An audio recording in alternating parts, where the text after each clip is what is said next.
Hi friends. I brought this music speaker in for repair.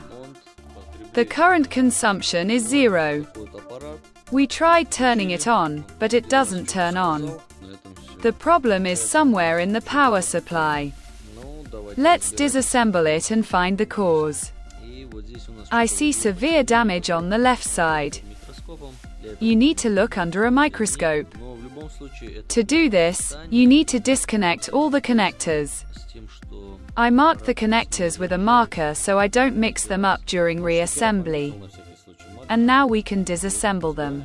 As you can see, there's serious damage here. To examine the damage in detail, you'll need to remove the variable resistor. Now I'll show you what I did to get the board working. The positive terminal on the board goes here. I made a jumper and moved it to the next line, which goes to the battery charging chip. You'll see a photo of the chip on the screen, as well as a diagram of how it works.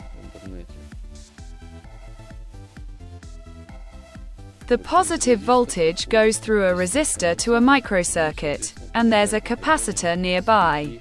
The microcircuit then reduces the voltage to 4.2 volts and charges the battery. After I soldered the jumper, the speaker started working.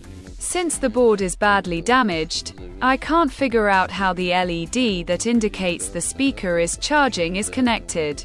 In fact, the speaker is charging, but the LED isn't lit. I can't solve this problem without a photo or a schematic for this speaker.